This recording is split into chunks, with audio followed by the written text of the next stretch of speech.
Le psaume 15 est une œuvre magistrale attribuée au roi David, qui nous présente un portrait saisissant de la personne que Dieu accueille dans sa présence.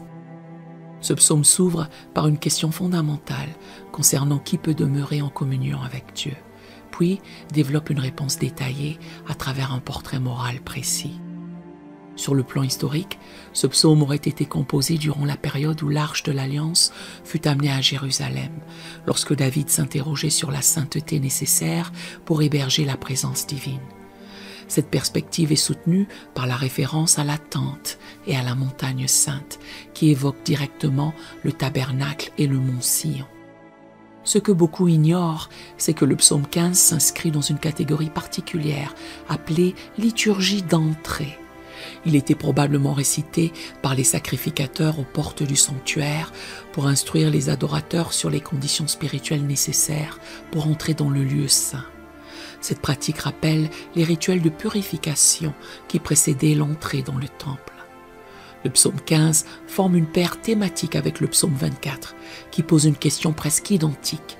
Qui pourra monter à la montagne de l'Éternel?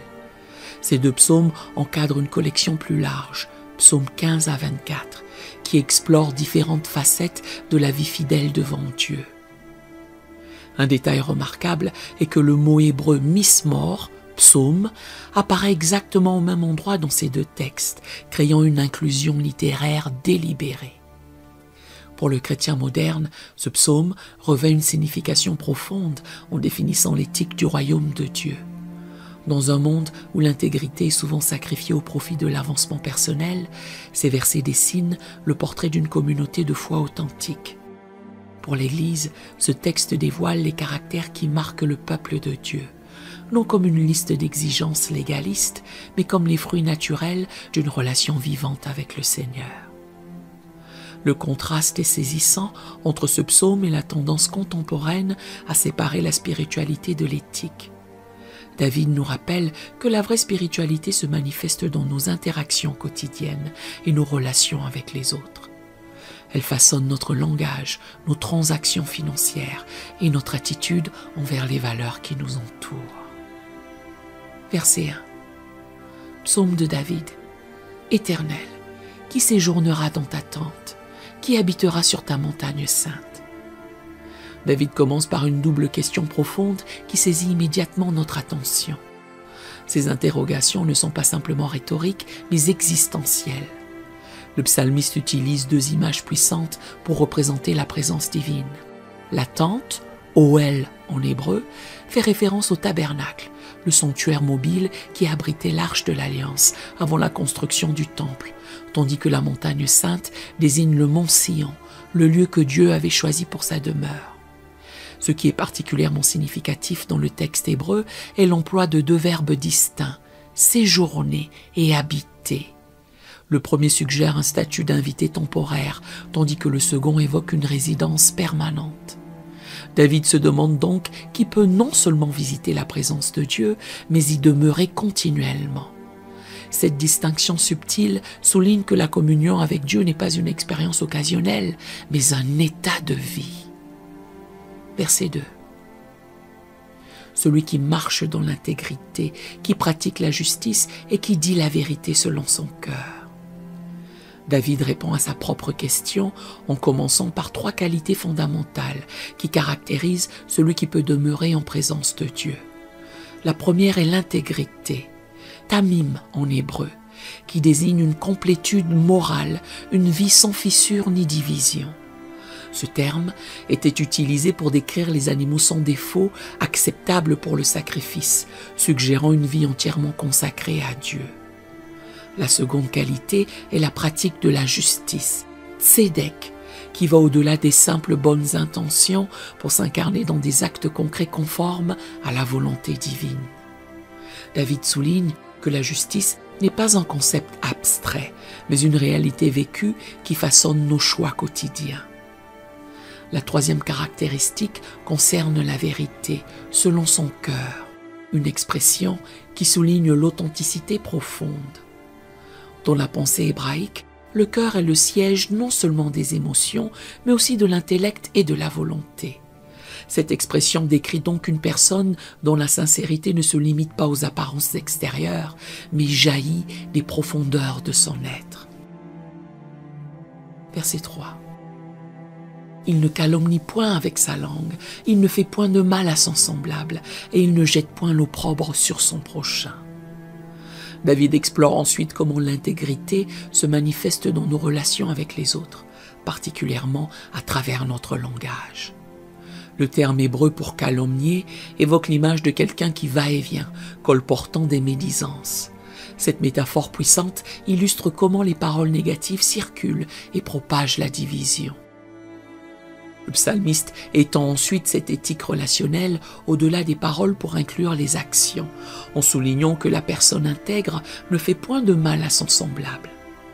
Le texte original utilise le terme « réa », qui désigne à la fois un ami proche et un simple voisin, indiquant que cette éthique s'applique à toutes nos relations, intimes ou distantes.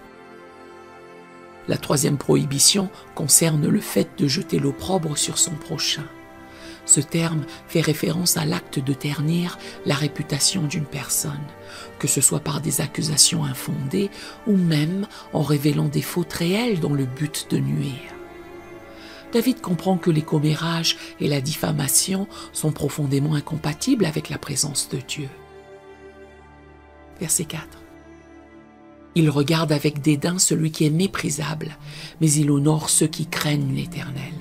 Il ne se rétracte point s'il fait un serment à son préjudice. Ce verset introduit une dimension de discernement moral et de fidélité à la parole donnée.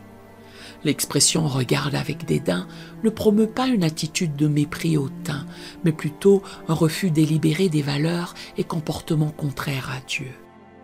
Le psalmiste affirme que la personne intègre sait distinguer le bien du mal et rejette ce qui est moralement répréhensible. En parallèle, il honore ceux qui craignent l'Éternel, révélant une capacité à reconnaître et valoriser la piété authentique. Cette affirmation rappelle que nos admirations révèlent nos valeurs profondes. La crainte de l'Éternel mentionnée ici n'est pas une peur paralysante, mais une révérence respectueuse qui influence le comportement. La dernière partie du verset souligne la fidélité aux engagements pris, même quand cela entraîne un coût personnel. L'expression hébraïque « Nishba le'arav lo yamir » fait référence à un serment qui tourne au désavantage de celui qui l'a prononcé, mais qu'il respecte néanmoins. Cette intégrité dans les promesses était particulièrement valorisée dans une culture où la parole donnée constituait souvent le seul contrat. Verset 5. Il n'exige pas d'intérêt de son argent et il n'accepte point de don contre l'innocent. Celui qui se conduit ainsi ne chancellera jamais. Le psaume culmine avec deux exemples concrets d'intégrité financière. Le premier concerne le prêt sans intérêt, une pratique qui faisait écho à la loi mosaïque, interdisant de prêter à intérêt aux compatriotes israélites en difficulté. Exode 22, verset 25. Cette restriction visait à protéger les vulnérables de l'exploitation et à favoriser la solidarité communautaire. La seconde prohibition touche à la corruption judiciaire, en refusant d'accepter un don pour témoigner contre un innocent. Ce terme désigne spécifiquement un pot de vin destiné à pervertir la justice. Cette référence rappelle l'importance de l'intégrité dans les témoignages et jugements, un thème récurrent dans la loi hébraïque. Le psaume se conclut par une promesse magnifique. Celui qui se conduit ainsi ne chancellera jamais. L'expression hébraïque « loïmot léolam » évoque une stabilité inébranlable, comme un arbre aux racines profondes qui résistent aux tempêtes. Cette promesse suggère que l'intégrité n'est pas simplement une obligation morale, mais une voie vers une vie stable et bénie, sous le regard de Dieu. Prions. Seigneur éternel, Dieu de majesté et de sainteté, nous nous tenons en esprit devant ta montagne sainte et nous demandons qui est digne de s'approcher de toi, qui peut habiter dans ta présence et connaître ta communion. Père céleste, alors que nous contemplons les exigences de ta sainteté, Nous reconnaissons combien souvent nos vies manquent d'intégrité. Aide-nous à marcher dans la droiture et la vérité, à vivre selon les valeurs de ton royaume, sans compromis ni partage. Seigneur, purifie nos lèvres et garde notre langue du mal. Délivre-nous de la médisance et de la calomnie qui détruisent. Que nos paroles soient comme un baume qui guérit et non une épée qui blesse. Que notre bouche soit le reflet d'un cœur transformé par ta grâce. Apprends-nous à discerner avec sagesse le bien et le mal, à honorer ceux qui te craignent et non ceux que le monde admire, à rester fidèles à nos engagements, même quand cela nous coûte, à tenir notre parole comme tu tiens la tienne, inébranlable et sûre. Dans un monde où l'argent devient souvent une idole, garde-nous de l'avarice et de l'exploitation des faibles. Que notre générosité reflète la tienne, sans calcul ni retour, et que l'intégrité marque chacune de nos transactions. Préserve-nous de la corruption et des compromis faciles. Que jamais nous ne trahissions la justice pour un gain personnel. Que notre oui soit oui et notre non soit non, dans la transparence d'une vie qui cherche à te plaire. Seigneur Jésus, toi qui seul as parfaitement incarné ce portrait du juste, toi qui as habité pleinement dans la présence du Père, par ton esprit, transforme-nous à ton image jour après jour, pour que nos vies reflètent ta lumière et ta sainteté. Nous savons que ce n'est pas par nos propres efforts, mais par ta grâce seule que nous pouvons espérer te plaire.